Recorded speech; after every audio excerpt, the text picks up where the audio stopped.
अगर आप पुराने तरीक़ों से अंडे खा खा कर थक चुके हैं, अंडे का सालन खा खा के थक चुके हैं, कुछ नया फ्लेवरफुल सा मज़ेदार सा खाना चाहते हैं और कुछ झटपट मज़ेदार सी रेसिपी के साथ, तो आप बिल्कुल सही वीडियो पर आए हैं। आपने बिल्कुल सही वीडियो पर क्लिक किया। आज मैं आपके साथ मज़ेदार से क्रीमी स्टाइल अमेजिंग से जो है ना वाइट कोरमा मलाई अंडा की रेसिपी शेयर करूंगी। आप कह सकते हैं कि इस रेसिपी को खाने के बाद ना आप चिकन, बीफ, मटन बिल्कुल से भूल जाएंगे। बिल्कुल जो है ना यहाँ पर वाइट कोरमे का फ्लेवर आपको इस अंडे वाली रेसिपी में आएगा। तो इस रेसिपी को आपने स्टेप बाय स्टेप फॉलो करना है। कोई झटपट मिनटों में इस रेसिपी को बनाकर रेडी करेंगे।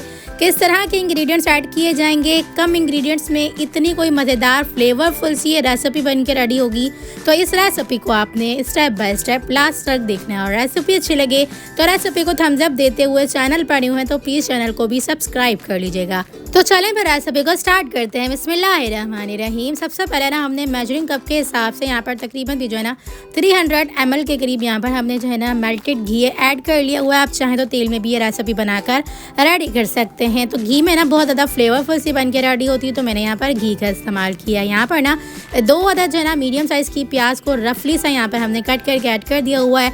3 से 4 बारीक जो है ना हरी मिर्चें हमने कटिंग करके ऐड कर दी हुई हैं। साथ ही 1 टेबल स्पून लहसुन और अदरक का पेस्ट ऐड कर दिया हुआ। तमाम चीज़ों की अच्छे से बुनाई करेंगे, मिक्सिंग करेंगे। इसे हमने ढक्कन बंद करके ना 5 से 7 मिनट तक अच्छा सा कुक करना है, नरम करना है। इस तरह से ना फ्लेवर बहुत ज़्यादा अच्छा सा जो है आता है जब हम जो है ना यहाँ पर इसका पेस्ट बनाकर रेडी करते हैं, ये प्रोसेस करने के बाद।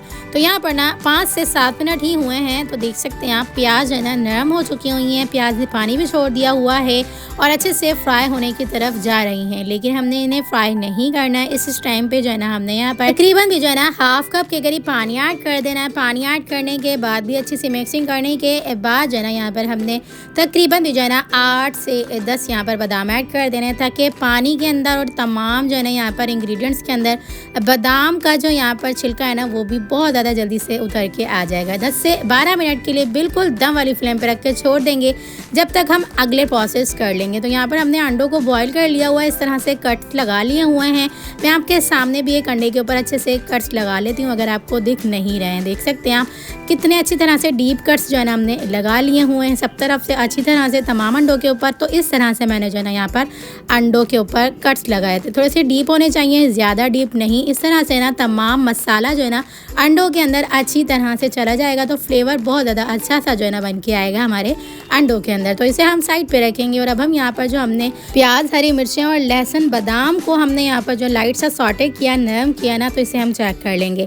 अच्छा, मैं आपको बादाम चेक करवाऊँ ना, तो ये कितनी जल्दी से कितनी अच्छी तरह से ना अपना छिलका जो है ना उतार रहे हैं। तो इसका मतलब है कि हमारा तमाम मसाले के साथ साथ जो है ना बादाम भी अच्छे से नरम हो चुके हुए हैं। अच्छा, ये प्रोसेस एक साथ करने से ये होता है कि हमें ज़्यादा टाइम भी नहीं लगता। इस तरह से बादाम भिगो कर रखो सारी रात या 2-3 घंटे के लिए, उसके बाद जाके जो है ना यहाँ पर बादाम छिलका छोड़ते हैं। तो ये प्रोसेस मिनटों का हो जाता है और आपके जल्दी से जो है ना बादाम से छिलका भी निकल के आ जाता है बिना मेहनत किए। अब हम इसका पेस्ट बना के रेडी कर लेंगे। तो पेस्ट हमारा तमाम जो है ना यहाँ पर इंग्रेडिएंट्स का बन के रेडी हो चुका है। यहाँ पर जो हमने पेस्ट बनाया ना, थोड़ा बहुत खंगाल इसी का ही ऐड कर देंगे और इसी तरह से मज़ेदार सा हमारा पेस्ट बन के रेडी हो चुका हुआ है।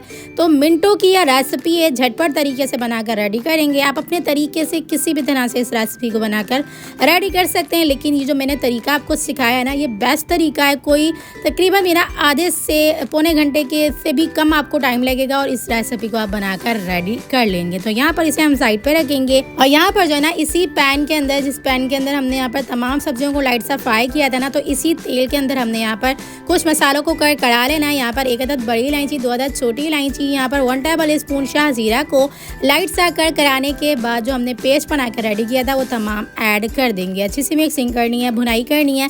जब मसाला हमारा अच्छे से भुनने लग जाएगा और इसी स्टेज पे आ जाएगा, तो यहाँ पर ना हमें तकरीबन भी जो है ना 1 टेबल स्पून के करीब जो है ना यहाँ पर हमने chicken powder half teaspoon काली मिर्चों का पाउडर ऐड करते हुए यहाँ पर 1 टेबल स्पून धनिया पाउडर, यहाँ पर हमने हाफ टी स्पून गरम मसाला पाउडर और यहाँ पर हमने 1 टेबल स्पून नमक ऐड करके तमाम मसालों की अच्छी सी मिक्सिंग करनी है, भुनाई करनी है।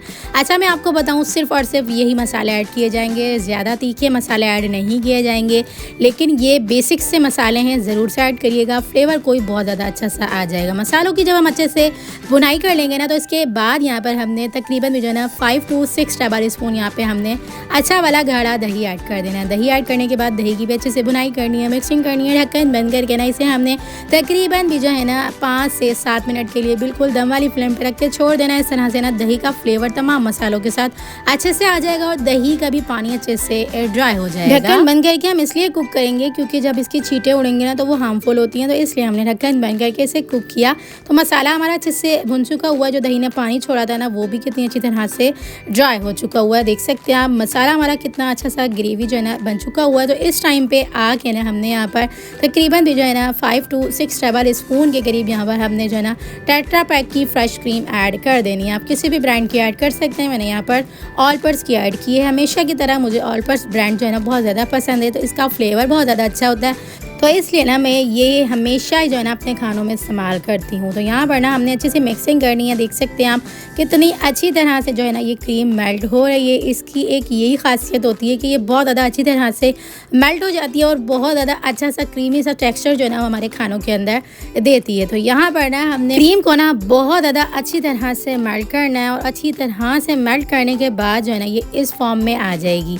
देख सकते हैं आप कितनी अच्छी तरह से जो है ना क्रीमी सा टेक्सचर हमारी जो है ना ग्रेवी के अंदर आ चुका है। इस टाइम पे आके ना हमने यहाँ पे जो बॉईल किए हुए कट्स लगा हुए एग्स रखे थे ना वो इसके अंदर हम ऐड कर देंगे, एक साथ ही ऐड करेंगे और अच्छे से मिक्सिंग कर देंगे ताकि तमाम ग्रेवी जो है ना अंडों के अंदर अच्छी तरह से जो है ना चली जाए। तो तकरीबन मेरा 3 से 4 मिनट तक ऐसे ही कुक करेंगे ढक्कन खोल के। उसके बाद जो है ना यहाँ पर लास्ट इंग्रेडिएंट्स ऐड करके ना यहाँ पर इसे ढक्कन बंद करके कुक करेंगे। जब अच्छे से मिक्सिंग हो जाएगी और तमाम अंडे जो है ना अच्छे से ग्रेवी के अंदर मिक्स हो जाएंगे ना, तो यहाँ पर लास्ट में हमने चॉप किया हुआ हरा धनिया, 3 से 4 साबित हरी मिर्चें यहाँ पर ऐड कर देंगे। और यहाँ पर ना हमने तकरीबन भी जो है ना 2 टेबल स्पून दोबारा से क्रीम ऐड करके ना अच्छे से मिक्सिंग कर देने। जितनी मर्जी चाहे आप इसके अंदर क्रीम ऐड कर सकते हैं, जितना आपने क्रीमी जो है ना इस रेसिपी को बनाना हो उतनी आप जो है ना यहाँ पर क्रीम ऐड कर सकते हैं। अच्छे से मिक्सिंग कर देंगे।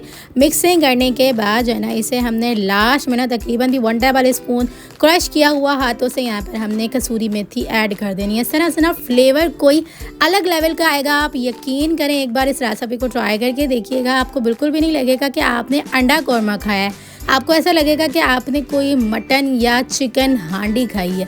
तो मज़ेदार से इस रेसिपी को आपने एक बार मेरी रेसिपी से ज़रूर से ट्राई करना है। 3 से 4 मिनट तक ढक्कन बंद करके कुक कर लेंगे। तो इसी तरह से हमारी मज़ेदार सी झटपट सी अंडा कौरमा ग्रेवी जो है ना बन के रेडी हो चुकी हुई है। इस मज़ेदार सी रेसिपी को एक लाइक तो ज़रूर से बनता है। तो चलें फिर मिलते हैं नेक्स्ट वीडियो में। जब तक अपना ख्याल रखिएगा, मुझे दुआओं में याद रखिएगा। चैनल को ज़रूर से सब्सक्राइब कर लें ताकि मेरी न्यू अच्छी आने वाली वीडियोस आप तक आसानी के साथ पहुंचते रहें। तो चलें फिर मिलते हैं नेक्स्ट वीडियो में। जब तक अपना ख्याल रखिएगा, मुझे दुआओं में याद रखिएगा। मिलते हैं नेक्स्ट वीडियो में बहुत ही आसान, सिंपल और यूनिक सी रेसिपी के साथ। अल्लाह हाफ़िज़।